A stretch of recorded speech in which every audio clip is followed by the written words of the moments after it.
So these are going to be Gandhiji's local satyagrahas. Local satyagrahas. Whereas the Rowlatt, the mass movement, it is going to be the first national satyagraha.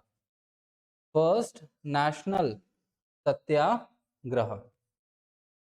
So here we shall be talking about these activities today. That Gandhiji, what did he do is that means when Gandhiji initially he was not doing any political activism. At that point of time in the rest of India there was political activism that was happening through the home rule movement and the other activities. However, at that point of time itself, what do we know is Gandhiji during the time period of 1917 and 1918, he is going to conduct his first 3 local satyagrahas. Local satyagrahas, I mean to say, is that there was some situations that had arisen locally, and Gandhiji is going to do a satyagraha in that particular district, in that particular location. So that is going to make it the local satyagrahas. After that, in the year of 1919, Gandhiji is going to do his first national level satyagraha.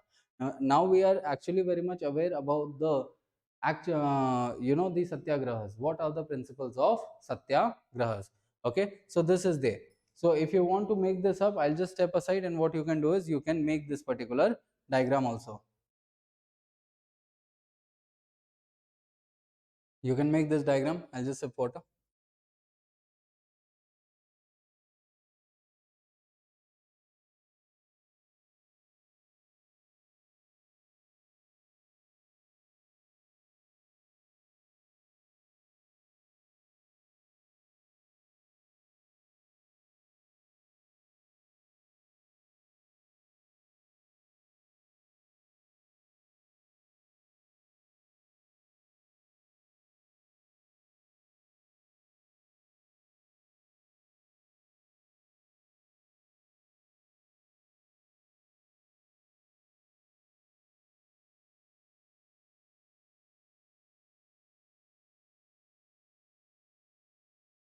You will have to remember all of these aspects, my dear friends. Why? Because the UPSC will very well ask you all these aspects. All right. Okay.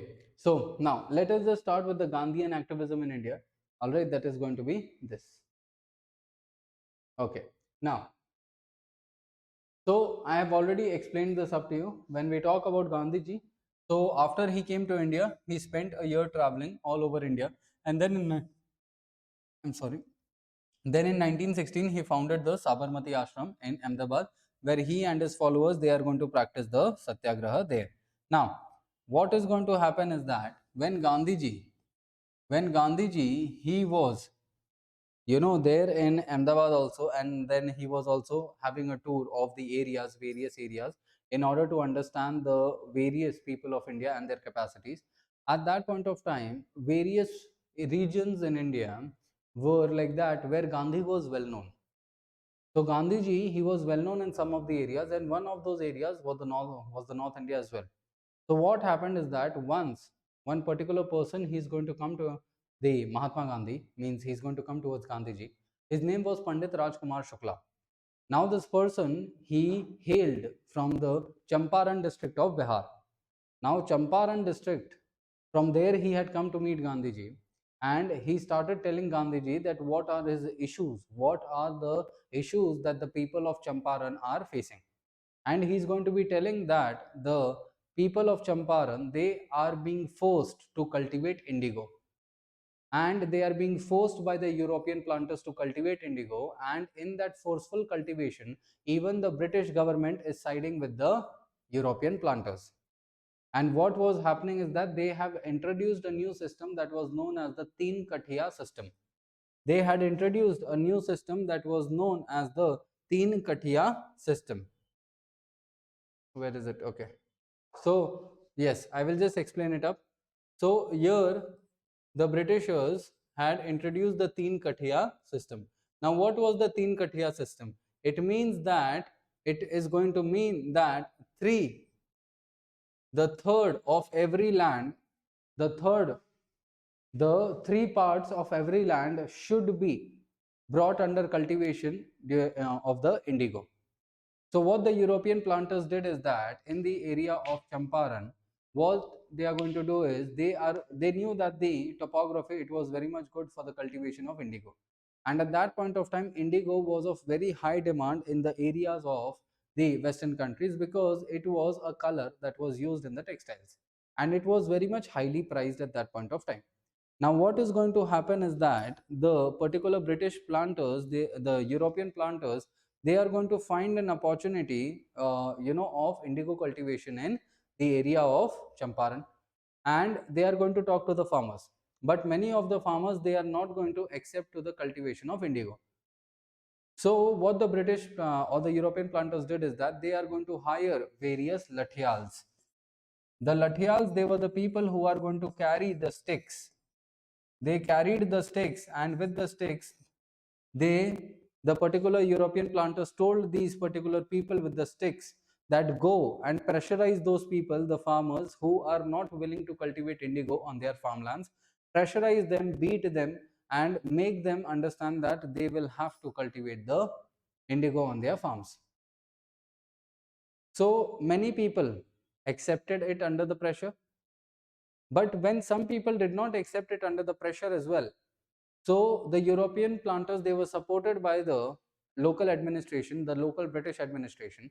So even those British administration people, then they came, they illegally arrested them, and then the particular people, they were also sent to jail for such things. So after all such harassment, when the people accepted for the cultivation of indigo, the European planters gave them money to cultivate indigo. Obviously, because the people, the farmers, they could not just buy the seeds and everything and they could just cultivate indigo all by themselves. No. So the European planters, they gave them some money and told them to cultivate indigo. Now here, when the indigo was cultivated according to the Tinkathia system. Now what was the Tinkathia system is that there was these parcels of land. So within these parcels of land, what the Britishers told is that you will have to grow in the third part, means in the third part of this particular land, you will have to grow the indigo. So what was this third part about? Now, for example, you can understand that when we talk about 1 square feet, okay, when we talk about 1000, when we talk about, you might have heard about the area of the measurement of land. So there is 1000 square feet. Okay, so this 1000 square feet, it is known by various names in various areas. Then there is 1000 square yards or square yards. You might generally know this particular aspect of square yards and square feet and square meter. So what happened is that in this land measurement technique, there is something known as an acre. And there is something, when we talk about acre, okay, there is something known as an acre.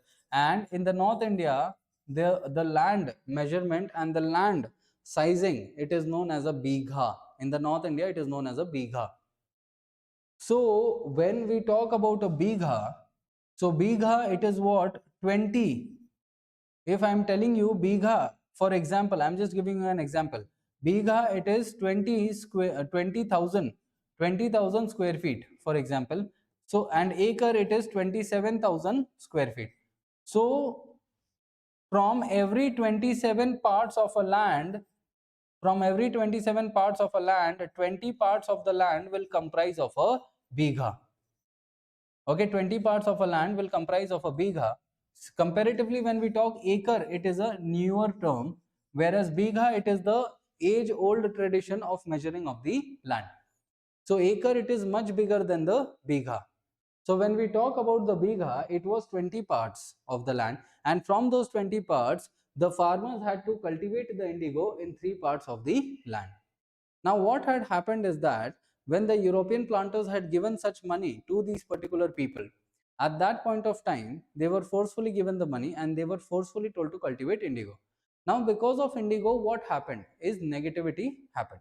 How did negativity happen? Now indigo, it was a cash crop.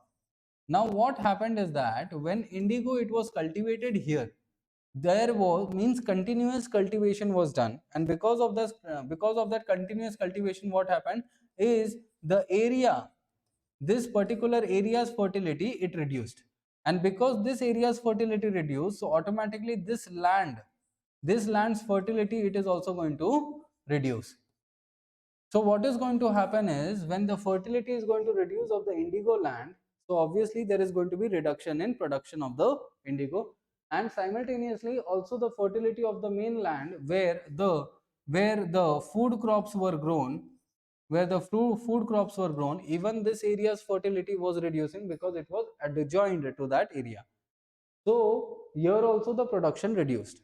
So when the production reduced, the farmers sold less, they got less money, and when less money, so there was poverty incidences at that point of time. Moreover, the Britishers also had higher taxes on the lands, so that is why when the farmers, they are going to sell less, they'll have less money, and they could also not pay back to the Britishers.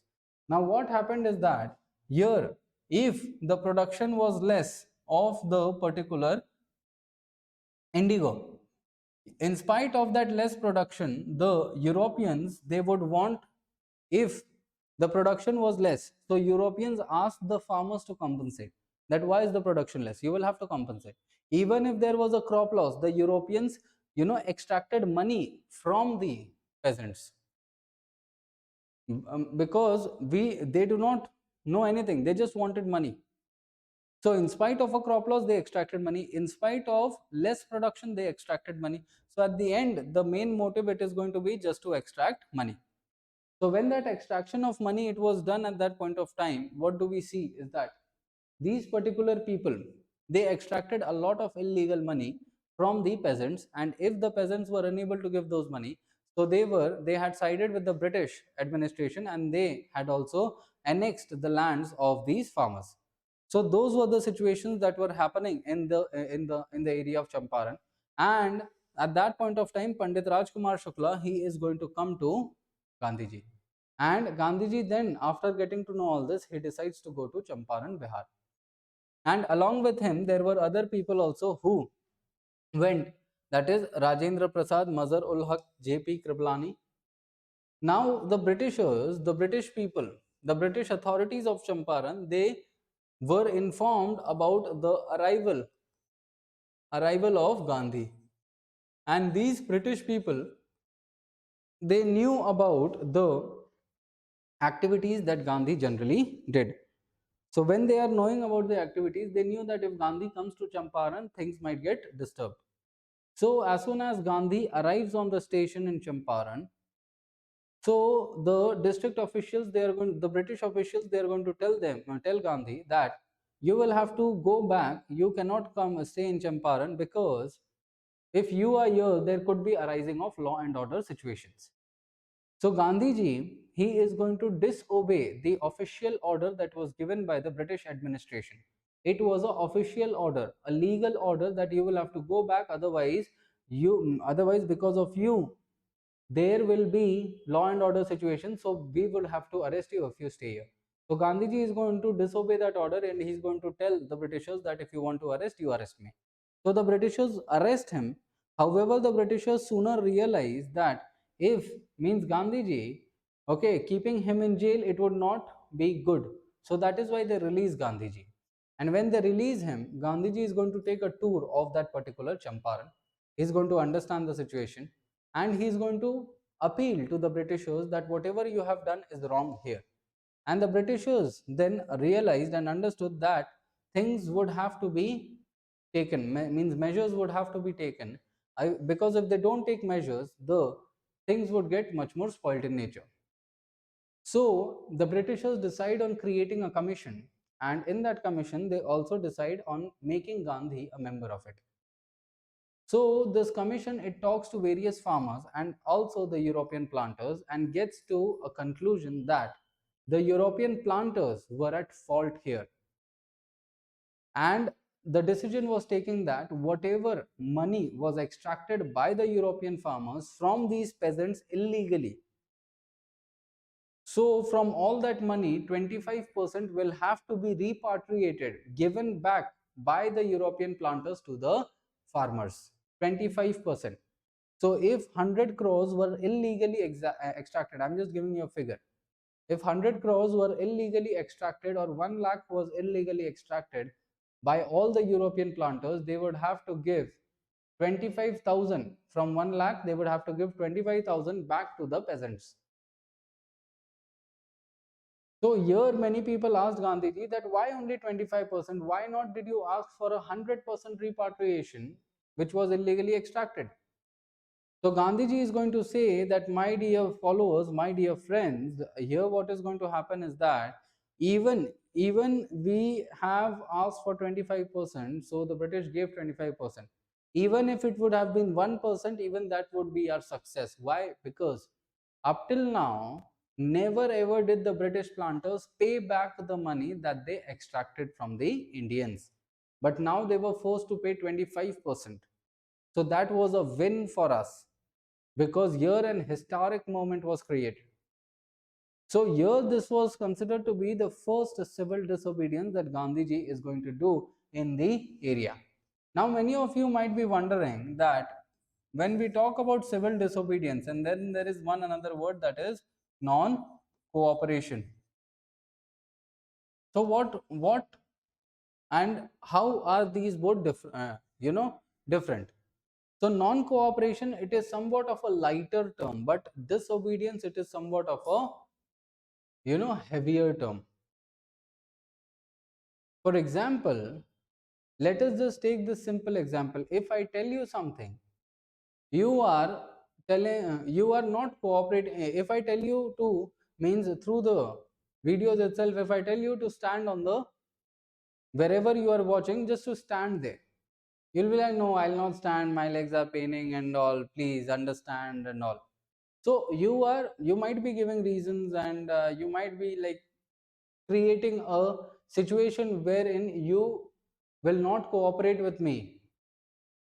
And this non cooperation, it is generally in a lighter terms. But if I tell you to stand, and it is always a thing that whenever a faculty tells the aspirant or the students to stand, the student should stand. That is the legal norm. For example, it is a norm that if a faculty tells the student to stand, the student should stand. But you are telling, no, I will not stand, do whatever you want to do. So in spite of a norm being there, you are disobeying my order. That means that you are doing disobedience. So it was a much more severe thing compared to non-cooperation, wherein there was no norm.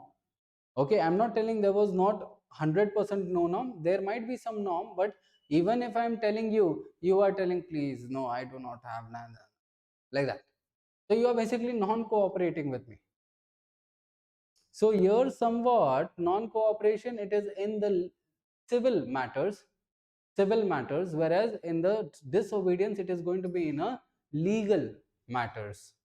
So Gandhiji, here the Britishers are going to tell Gandhiji to go back, because law and order situation would be created, which is a legal phenomena. But yet Gandhiji disobeyed the orders of the district officials. So at that point of time, it was known as the civil disobedience. So this is going to be the scenario here. Okay, so that is there. So I'll just give you a minute for you to grasp whatever content that we have done here.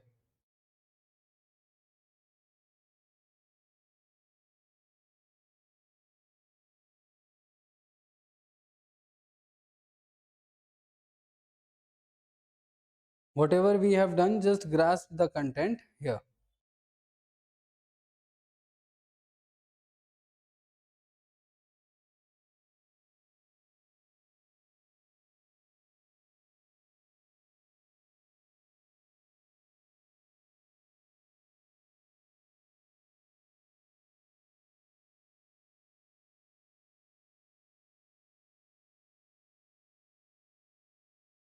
All right, then as soon as Gandhiji is going to complete the satyagraha, people are going to get to know on Gandhiji's